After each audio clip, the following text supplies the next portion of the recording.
안녕하세요. 한마디로닷컴 박기범 강사입니다. 네, 오늘의 특별한 강의는 이런 제목으로 한번 시작을 해보려고요. 좀 편안하게 오늘은 얘기를 좀 합시다. 그 후한무치의 시대, 영어 강의는 아니에요. 오늘 특별한 강의는 네, 후한무치의 시대라는 제목으로 오늘은 특별한 강의를 할 텐데, 제가 뭐 이런 뭐 잡서를 했을 때는 뭐 권위, 뭐 정확도 이런 거 기대하지 마세요. 그냥 수다방이 수다. 뭐 수다를 재밌게 들으셨으면 좋겠고, 뭐 약간의 정보, 약간의 어떠한 뭐라고 할까, 사실관계, 또 약간의 어떤 역사적 사실, 뭐 이런 거 추가가 된 수다라고 보시면 돼요. 그러니까 너무 이렇게 뭐 진지하게 듣지는 마시고 그냥 재미있게 한번 들어봐 주세요. 자, 우리는 지금 후한무치의 시대에 살고 있다고 저는 생각을 해요.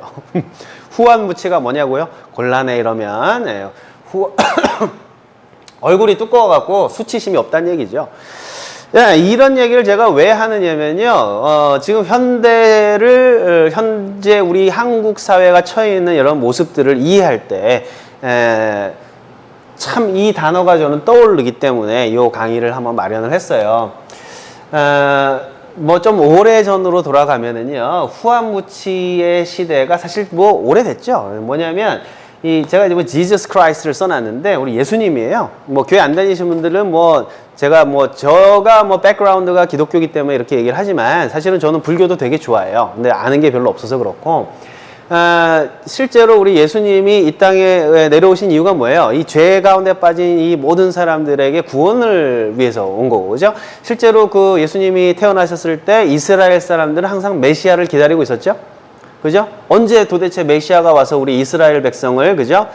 다시 회복하고, 그죠? 이럴까 하는 거를 되게 기대하고 있었거든? 근데 딱 하고 메시아가 왔어, 예수님이. 딱 왔는데 이스라엘 사람들 어떻게 했어요? 자기들을 구원하기 위해서 온 예수님을 십자가에 못 박아버렸죠, 그지? 십자가에 못 박아요. 후한무치의 시대야. 예수님은 우리를 위해서 이 땅에 왔는데 우리는 원한다 하면서도 메시아가 왔으면 좋겠다 하면서도 막상 딱 오니까 못 박아버려요. 그냥 창으로 옆구리를 찔러갖고 있잖아. 사람을 그냥 십자가에 매달아가지고 피를 그냥 탁 흘려갖고 말라 죽게 만들어. 이 처참한 거죠. 후한무치야 이게.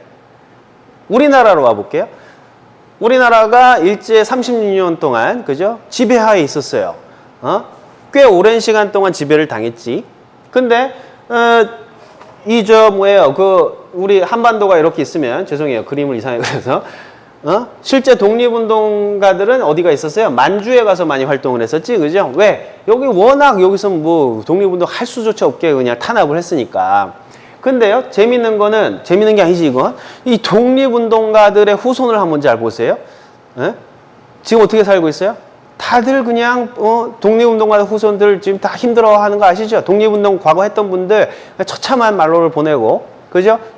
이 만주 허허벌판에서 이름도 빛도 없이 막 죽어간 사람들이 있었거든? 그죠? 나라를, 그죠? 되찾겠다고? 그런데, 조선 땅에는 어떤 일이 있었어요? 일본 사람 밑에 있으면서도, 아주 친일파, 그죠? 친일파로 적극적으로 협력했던 사람들, 혹은 불만이 많고 독립을 하고 싶지만 할 수 없이, 그죠? 먹고 살아야 되기 때문에 일제치하에서 순응하면서 살았던 사람들 있다고. 친일을 한다라는 거, 그 다음에 순응한다는 거, 저는 그거 욕할 생각은 없어요. 왜? 사람이 목숨의 이 위협을 느끼면요, 그럴 수 있어요. 그러나 중요한 건 뭐냐면 만주벌판에서 또는 독립운동 하면서 그 무수한 고초를 당하고 말이야, 손톱이 뽑히고 엄청난 고문을 당하면서도, 그죠? 이 조선의 독립을 위해서 목숨을 초계와 같이 버렸던 독립운동가들은 분명히 존재한다 이런 얘기. 이거 나쁜 거 아니에요?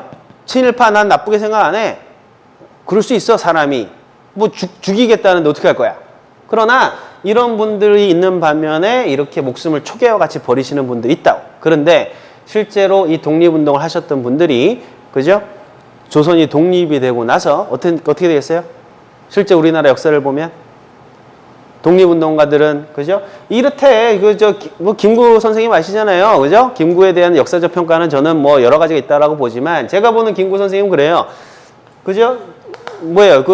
상해 임시정부, 그죠? 세우고서 독립운동을 평생 하셨어. 그런데 이분이, 해방이 되고 나서 어떻게 됐어요? 이분들 아마 걸어왔을걸? 아마 돈이 없어서? 응? 걸어서 말 타고 야 드디어 해방이 됐다 하고 막 들어왔더니 어떤 일이 생겼어요? 남북이 딱 갈려가지고 북한은 공산주의, 남한은 자본주의 이래 해가지고 친일파들이 거의 그대로 남아있었다 그랬죠, 그죠? 뭐 그 얘기는 제가 다음에 하겠지만 그 돌아와가지고 김구호 선생님 같은 경우에 이거 나뉘면 안 된다. 기껏 독립했는데 이렇게 남북이 갈리면 되겠니 하고선 남북 합작 시도하시다가 총에 맞아 돌아가시는 거야. 후한무치예요 이게. 후한무치야. 그리고 일제시대 때 말이야, 저 총경, 그죠? 한국에 있는 저 남한, 조선시대 그죠? 일제시대 치하의 조선의 식민지, 경감, 최고 저 경찰 수뇌부 순사죠, 순사, 그죠? 1등 순사 하셨던 분이 말이야, 저 대한민국 제1호 국방부 장관까지 올라가고 친일파들이 그대로 득세하고 이어졌잖아요. 물론 여러 가지 이유가 있겠지, 그죠? 중요한 건 독립운동을 했던 사람들이 그죠? 돌아와서 그 열매를 얻는 게 아니라 누가 열매를 얻어요? 오히려 친일하고 여기 남아서 순응했던 사람들이 그 열매는 다 챙겨 먹었어. 아니라고요? 설마 그러진 않겠지, 그죠? 역사가 다 보여주는 거야.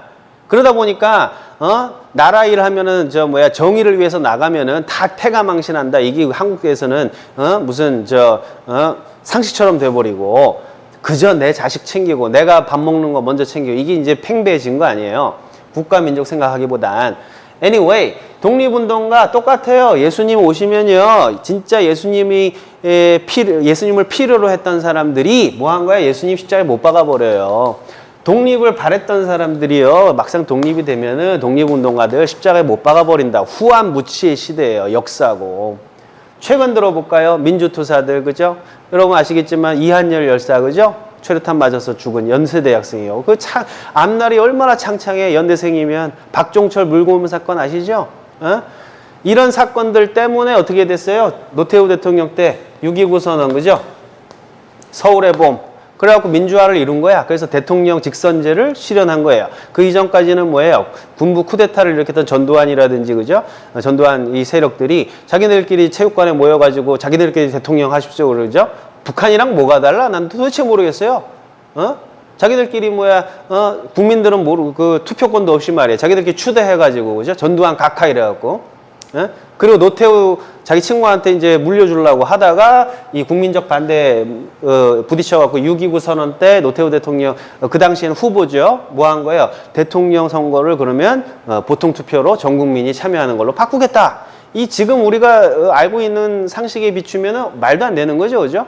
자기들끼리 체육관에 모여 쿠데타 세력들이 모여가지고 너 대통령 해라. 100% 찬성하잖아. 100% 찬성이에요. 북한이랑 뭐가 다르냐고 난, 그죠? 이 보수주의자들 있죠. 어설픈 보수주의자들. 예?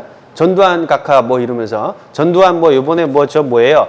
기념관까지 지으려고 하는 사람들. 난 묻고 싶다고. 북한의 김일성이랑 뭐가 다르냐? 응? 아무튼 이 서울대학교 학생이었던 박종철, 그죠? 이 학생은 그 당시 이제 우리 선배님이죠. 이 선배님들은 물고문 당하고 최루탄 맞고 말이야. 거리에 나가서 가투 시위하고 말이야. 엄청나게 자기 인생을 걸고요. 민주주의를 위해서 희생했거든. 그죠? 그런데 그 열매는 다 누가 먹었어요? 그 당시에 침묵하던 대다수, 그죠?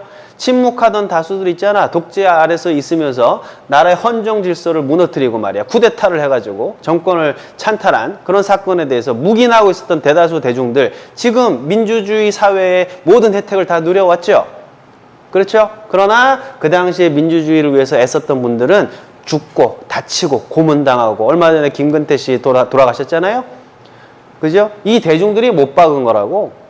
이게 후한무치의 역사예요. 제가 왜 이야기를 하느냐. 대한민국의 역사를 들여다보면은요. 왜 현재 우리나라 사회가 이렇게 후한무치의 시대가 되었는지를 이해할 수 있기 때문에 말씀을 드린다. 왜 도대체 우리 역사를 통해서 뭐 예수님의 그죠 어떤 희생도 있지만 우리 역사를 통해서 이런 일이 어떻게 벌어지게 되었느냐 하는 거를 우리가 고민을 한번 해봐야 된다는 거예요. 프랑스의 예를 들어 드릴게요. 여러분 프랑스 아시죠? 사람들이 민주주의 그러면요 대부분 미국을 많이 생각하거든. 그래서 우리나라는 뭐 대부분 이 사회제도라든지 이런 것들이 다 미국 중심이잖아요. 미국이 최고라고 생각하는데 저는 그렇게 생각하지 않아요. 미국이란 나라는요, 엄청 넓은 땅덩어리에 엄청 많은 자원과 엄청 많은 그런 혜택을 받은 나라죠. 이거는 완전히 이건 뭐 신대륙 발견이라는 건요, 완전히 노다지 발견한 거야. 미국에 가보시면요, 얼마나 그 땅이 비옥하고 얼마나 넓고 얼마나 많은 자원이 있고, 그 땅을 차지하고 있는데 못 산다고 그건 말이 안 돼요. 아무튼 그렇고, 저는 프랑스라는 나라가요, 가장 어떤 민주주의의 표본이 될 만한 나라라고 좀 봐요. 그래서 진짜 민주주의를 하고 싶으면 저는 프랑스를 많이 보라고 얘기를 하고 싶은데, 프랑스 보세요. 민주주의의 완성이 된 나라예요. 1789년이죠. 프랑스 혁명이 근대 민주주의의 어떠한 완성을 본 거라고. 3대 혁명이 있잖아. 1대 혁명 뭐예요? 영국의 명예혁명, 그죠? 두 번째는 미국의 독립전쟁, 그죠? 세 번째가 바로 이 프랑스 혁명인데, 이 프랑스 혁명 민주주의의 완성 시기를 한번 보자는 말이에요. 프랑스 혁명은요, 뭐로 완성이 됐느냐면, 바스티유 감옥을 습격함으로써 시작이 됐어요. 무슨 말이냐? 그 당시에 바스티유 감옥 안에 잡혀있던 많은 정치범들도 있을 거고요. 어떤 그 귀족, 왕정에 방대했던 사람들에 대해서 온 서민들이 여기를 습격했어요. 습격하고, 이거 굉장히 폭력적이에요. 굉장히 폭력적이죠. 그죠? 전쟁을 하고, 그 다음에 그걸 통해서 왕정을 무너뜨리고 이제 공화정을 시작을 했죠. 그죠? 그때 왕이죠. 왕이 아마 루이 16세인가 그럴 거예요. 그 다음에 그 와이프가 마리 앙뚜아네트인가 아마 그럴 텐데, 나 정확하진 않아요. 이건 뭐 내가 이렇게 막 들어가서 막 찾아보고 그러면 뭐 정확하게 하겠지만 재미없잖아. 여러분이 한번 찾아보세요. 그 당시에 폭정을 일삼았던 독재자죠. 그죠? 독재자들을 어떻게 했느냐? 프랑스의 광장에 모아놓고요, 단두대에 올려서 머리를 잘라버렸어요. 민주주의는요, 피로 완성이 된 거란 말이야. 자꾸 여러분들 이한열 열사나 박종철 군 사건도요, 그 당시 신문에서는 자꾸 시위하지 마라, 폭력한다, 자꾸 그러는데, 프랑스 봐봐. 가장 폭력적이고 가장 피해 역사로 민주주의를 성취했다고. 이게 좋다는 얘기는 아니지만 단두대에 올렸어요. 그리고 역사에 보면은 아이들이 왕의 머리를 단두대로 치는 장면을 보고서 무서워 이럴 때요, 프랑스인들은 어떻게 했느냐, 걔를 눈을 띄워가지고 저거 봐 하고서 머리를 딱 잡고, 야 저렇게 목 잘리는 거 봐, 그 처참한 장면을 보여줬다는 거야. 왜? 아이에게 절대적으로 저렇게 독재를 하거나 절대 권력을 갖고 휘두르는 어떤 독재자, 폭정하는 사람들을 용서할 수 없다라는 걸 실제로 보여주기 위해서 그랬다 그래요. 아이가 19금이잖아. 사람 목 날라가는 걸. 보기 싫어 하는데 그걸 억지로 보여줬다고. 왜 그랬을까? 프랑스가. 왜 그랬을까? 후안무치하지 않기 위해서라고. 또 볼게요. 2차 세계대전이 지났어요. 그죠? 그 당시에 독일이 나치가 프랑스를 잡아먹었죠. 이 사건은요, 어떻게 보면 우리나라와 일본과의 관계가 똑같아요. 프랑스는 유럽의 가장 선진국이었어요. 그죠? 그리스 시대가 지나고, 그 다음에 로마 시대, 그죠? 이탈리아가 세계를 제패하고, 그죠? 그 다음에 식민지 시대 때는 어디에요? 포르투갈이라든지 아니면 스페인 같은 데가 했었죠. 물론 영국도 그랬지만. 그러나 역사를 통틀어서 여러분 프랑스 파리에 가보시면요, 파리라는 이 도시의 어떤 건축, 어떤 도시 자체 규모가요, 압도적이죠. 영국, 런던 상대가 안 돼. 이 파리라는 곳은 이 근세의 유럽의 가장 중심국 도시였고요. 이 프랑스는 유럽 전 세계의 가장 뛰어난 어떠한 역사와 어떤 세력을 자랑하던 나라였다고. 이 프랑스는 반면에 이 프랑스예요. 옆에 나라 독일이 있죠. 그죠? 이 독일이란 나라는 지금은 굉장히 훌륭한 나라지만 원래는 여기가 어디였냐면 게르만족이었어요. 게르만족. 아시나요? 여러분, 여긴 족이 붙는다고 족. 우리나라도 그러죠. 역사를 보면 청나라, 원나라 이러지만 돌궐족 그러죠. 흉노족 그러죠. 족이란 건 뭐야? 국가의 모습을 갖추기에는 허접했다는 얘기거든. 게르만족이라는 이름으로 불렸다고 독일은. 즉 뭐냐면 유럽에서 되게 후진국이었어요. 여러분들 그 영화 보셨나요? 글래디에이터라는 영화 봤어요? 글래디에이터? 거기 보면 첫 장면이 뭐냐면 로마 군대하고 이 게르만족하고 싸우는 장면이 나와요. 로마는 그 당시에 최고의 세력을 갖고 있는 거죠. 그러니까 뭐 빨간 망토에다가 투구 멋있게 쓰고, 그죠? 긴 말 타고 다니고, 뭐 무기도 훌륭하고, 그러죠? 그러나 상대편으로 왔던 게르만족들은 어떻게 묘사가 돼 있어요? 가죽옷 막 기워 입고 말이야. 도끼 들고 있고 말이야. 이건 뭐냐? 원시인이라고. 문명의 차이가 그렇게 났다는 얘기예요. 즉, 독일은 프랑스에 비하면 엄청 후진 국가였거든? 근데 이 독일이 나치가 들어서면서 전 세계에 대전을 일으켰죠? 그리고 나서 프랑스를 잡아먹었다고. 몇 년간 딱 2년이에요. 내가 알기로는 그래. 5년인가? 자신이 없어. 그러니까 그냥 수다로 들으시라니까. 2년이건 5년이건 뭐가 그렇게 중요하냐고. 나는 팩트보단 추론하는 사람이니까. 잡아먹혔어요.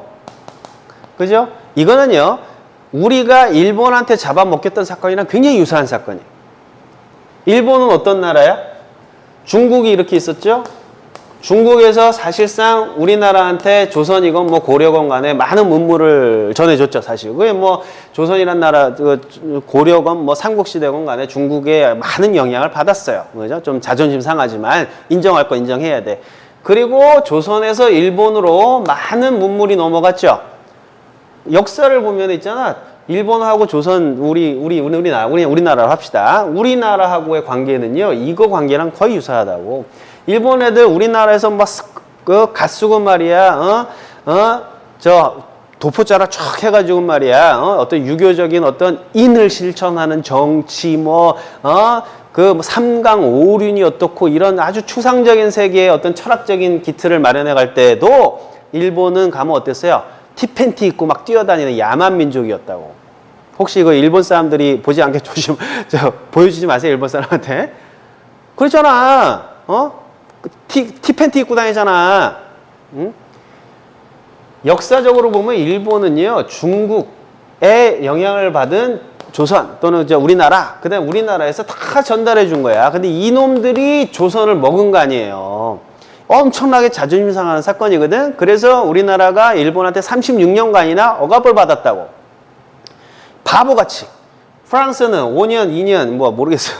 5년이라 합시다. 5년 만에 이겨냈거든. 우리는 36년간이나 갔다고. 우리나라가 더 후한무치한 거예요. 왜? 프랑스는 이겨냈잖아. 근데 놀라운 사건은 뭐냐면 이 민주주의가 꼽혔던, 그죠? 이 지성의 보고, 그죠? 예술적인 사람들이 모여 사는 이 프랑스에서 나치에 협력했던 사람들 있죠? 단 2년인가 5년간 협력했던 사람들.